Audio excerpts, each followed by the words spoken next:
RMZ, la radio municipale de Ziguinchor. Ici, c'est chez vous. C'est un forum qui réunit vraiment les acteurs qui travaillent au sein des aires marines protégées, plus précisément, dans le cadre de la restauration de l'écosystème mangrove. Comme vous le savez, au niveau des aires marines protégées, la préservation de la mangrove est une activité vraiment phare. Donc c'est ce forum qui nous réunit, qui fait que on aura 2 jours de partage.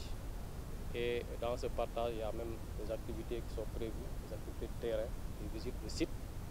Donc tout ça, ça tourne autour de la mangrove pour qu'il y ait un cadre de concertation qui leur permette vraiment de pouvoir harmoniser les interventions sur le terrain. Je pense que c'est important en tant que conservateur du site, je l'ai dit tout à l'heure.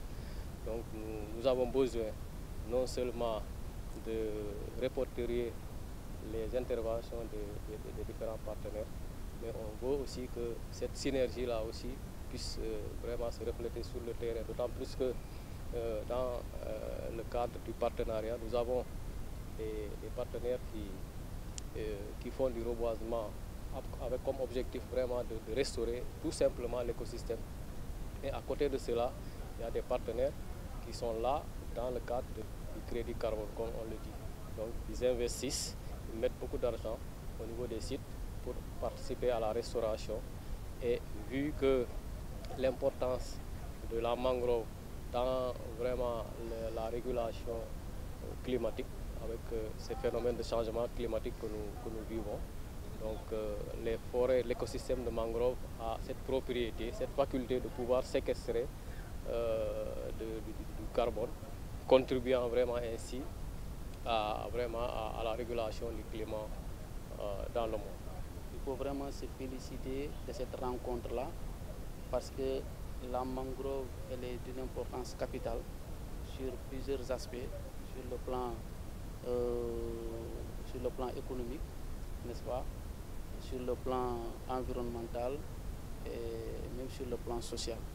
Donc au vu de toute l'importance de la mangrove, il était important que les initiateurs de cette activité-là, n'est-ce pas, regroupent les uns et les autres autour de ce qu'on appelle cette plateforme mangrove, parce qu'elle permet au moins d'harmoniser les interventions, n'est-ce pas, autour de la mangrove.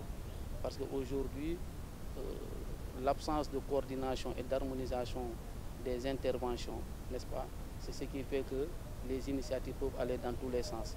Et ça ne peut pas profiter aux acteurs sur le terrain. C'est pour cela vraiment, une fois de plus, je me félicite de cette activité. Parce que la mangrove, elle joue un rôle important sur le plan de la pêche artisanale, vu toutes les ressources qu'elle regorge. Mais aussi, la mangrove, elle est menacée aussi. Elle est menacée, n'est-ce pas, par le déboisement, elle est menacée par la pollution, elle est menacée par le changement climatique, n'est-ce pas? Donc c'est important que les gens se regroupent pour échanger, parler autour de cet écosystème-là important.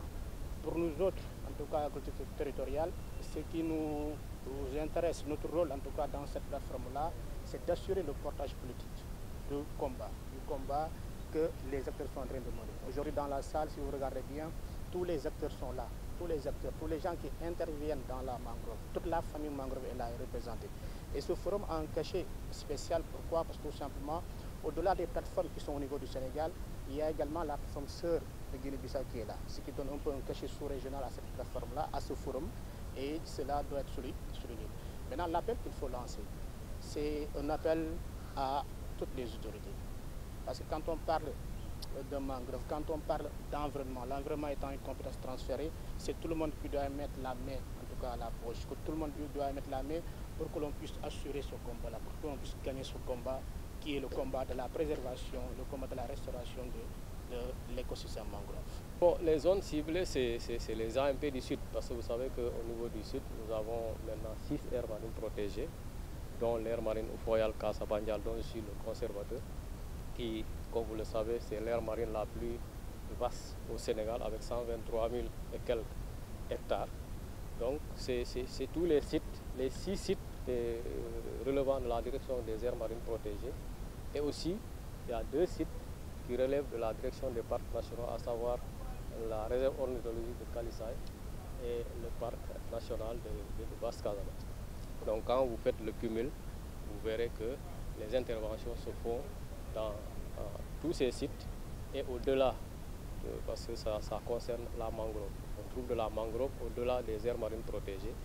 Et voilà, toutes ces zones-là, ce sont toutes ces zones-là qui sont concernées par cette activité. RMZ, la radio municipale de Ziguinchor. Ici, c'est chez vous.